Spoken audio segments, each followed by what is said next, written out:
after taking a whole 3 years to complete this game, I figured, why not give it a review to end this long and miserable journey? For those of you who have yet to comprehend what I'm saying, let's review Batman Arkham Asylum. Of course, this game came out in 2009, so I'm a tad bit late on whether Arkham Asylum is game-changing or not, so I'm going to determine if it was game-changing at the time of its release. To determine this, I'll be testing the game in 3 different sections, the first being its story, the second being its graphics, and the third being its impact. With that being said, let's review Batman Arkham Asylum.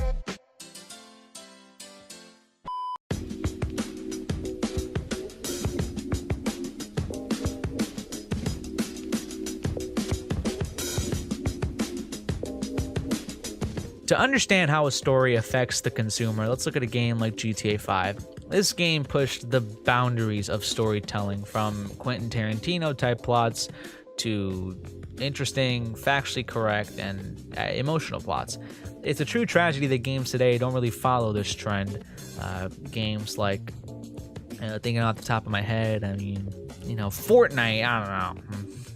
Fortnite seems to be doing pretty well for itself though, so I can't really say anything there. Whether Batman Arkham Asylum does this is truly a difficult task to figure out for 2 reasons. The first being that the game has an ongoing plot that involves 3 other games, so to judge this one game would just be a horror film. And the second reason is that the game simply isn't that easy to follow. The Batman Arkham series is all about the main story and the side missions that come along to branch out the story, and it's because of this that makes reviewing this long, entangled beast somewhat exhausting.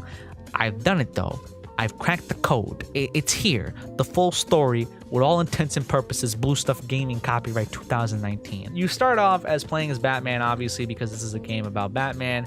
You capture Joker to then realize that Joker wanted to be captured. He's going to run the asylum, and it's your job to fix the asylum and put everybody back in their cells. And yeah, long story, cool, love it, awesome. Now, it's a very short story in actuality, and it proves my point now that this game took 3 fucking years to complete because of the side missions. Technically, the side missions need to be completed in order to get 100% of the main story, but that doesn't mean that they're not side missions. They aren't necessary, and they can be adjusted to be shorter, but more challenging as well. For example, in Batman Arkham City, there's a side mission with someone named Hush, who is a pretty long-time villain of Batman, doesn't really matter. And spoiler alert, the mission is nothing but scanning bodies for evidence and then heading into Hush's hideout to then get trapped by Hush to then escape, and then that's pretty much it. You have to understand that these games all take place in one night, so I understand if some of these side missions can't technically be like done in a way, and Hush is eventually apprehended in Arkham Knight. But if Arkham City has that problem, what makes you think Arkham Asylum is going to be any better? I mean, Arkham City was the best game to ever come out, period. Yeah, that's right. Fuck you, Goat Simulator and Shovel Knight and Dokai Literature Club. Arkham City has the best slot. Don't even try to contest it.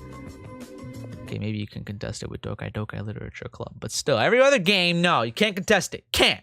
Never can, never will. The concept behind things like side missions was to give the gamer the ability to play a mission while waiting for the story to continue. And while it pains me to say this, Arkham Knight does this. Finish it off. Come on, finish it off.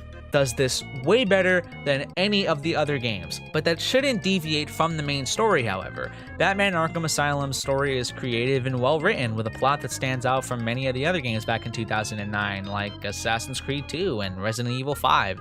Of course, there's also the games that completely beat the crap out of Arkham Asylum, games like Minecraft and X-Men Origins Wolverine. Overall, the plot of Batman Arkham Asylum is very rocky and unstable, but has a solid beginning and end, and shows the importance of a progressive and outstanding plot that can blow any other game out of the water. It gets a 6.5 out of 10 from me.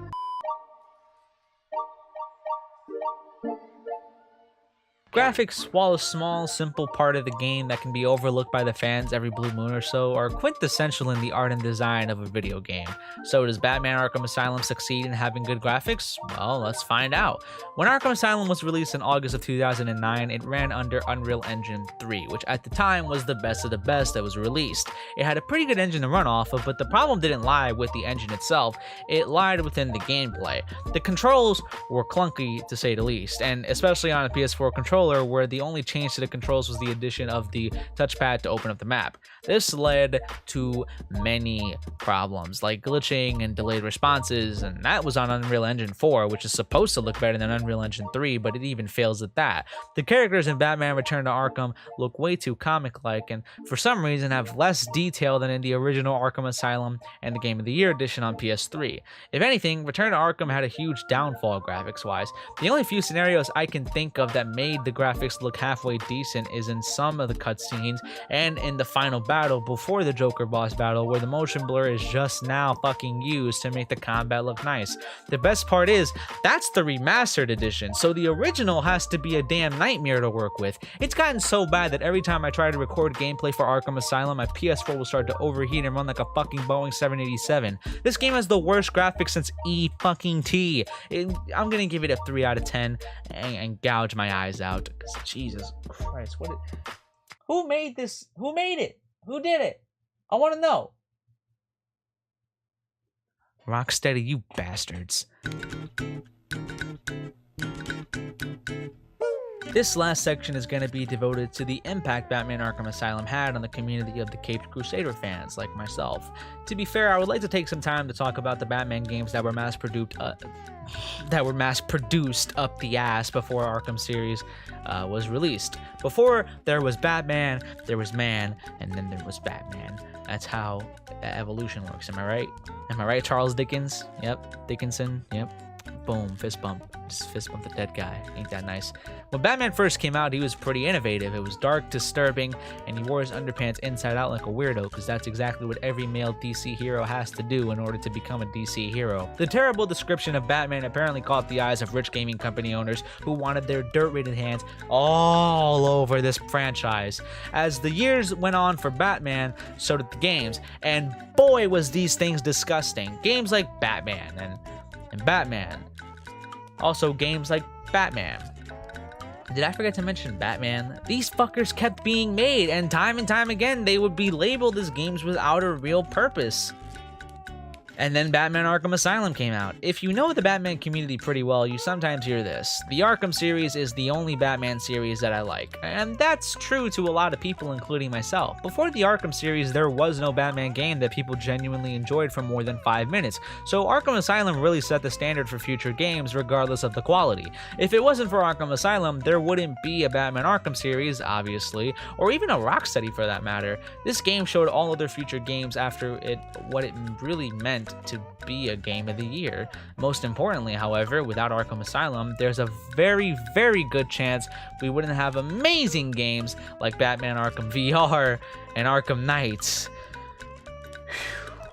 Oh man. This game was a stepping stone in the creation of the community that we know and love today, so it gets an 8 out of 10 from me. Before I end off this review, I'd like to take a minute in talking about the villains in the game. There are currently 8 fucking villains in Arkham Asylum, and they have to be, by far, the worst goddamn villains Rocksteady has ever birthed. These boss battles are so horrifically easy that even a fucking monkey can beat it. I'm flabbergasted as to how this game got past the radar as a team game. This shit was so easy. If you don't believe me, take a look at the Harley Quinn boss battle and compare it to the final Titan Joker boss battle. They're the same thing! If you want to know how to have a good boss battle, look at a game like Cuphead and the hours of work put into making the bosses as unique as plausible. The problem with this game that really irks me is its inability to have a custom boss battle, with the exception of Poison Ivy and Killer Croc, because Croc doesn't have a boss battle. The rest of the villains have the same outcome: fight their henchmen, skeletons, do something that hurts them directly, repeat 4 or 5 times, and then the battle is over. That's just fucking malarkey. The boss battles are an ass in this game. End of story. As the time check closes in on me, it's time to give a brief summary of what I experienced when playing this game after taking a 4-year hiatus from it. Batman Arkham Asylum wasn't great. It wasn't bad, but it wasn't great. If anything, I finished off the series with way less of an enthusiastic tone than the previous 2 times I've beaten it. And that's not because of my boredom of the game. The major problem this game has is its struggles with challenges. And the issue here is that the Batman Arkham series is supposed to be known for its challenges. In 2009, however, this game would have been catastrophically amazing compared to the games released with it at the time, with the number of story arcs and how good the combat system and how good Arkham Island looks. It's no wonder Arkham Asylum got a Game of the Year edition. It truly defined the Arkham series and inspired all of us not only to believe in a good Batman game, but also hate Killer Croc because he scarred us as kids. This has been the Batman Arkham Asylum review. Thank you for watching. Oh man, thanks a lot, phone, for ringing. If you enjoyed the video, feel free to leave a like, comment your favorite part about the video, and subscribe to support the channel. If you want to be notified of any and all uploads, click the bell right next to the subscribe button and it'll be on the lookout every Monday, Wednesday, and Friday at 5 p.m. Eastern Time when I upload. This video has been brought to you by TubeBuddy, the YouTube helper that engages in your success your way. If you want to download TubeBuddy for free, go to tubebuddy.com/bluestuff, that's Bluestuff in all caps, or click the link in the description down below to get TubeBuddy for FREE. What does that spell? Free.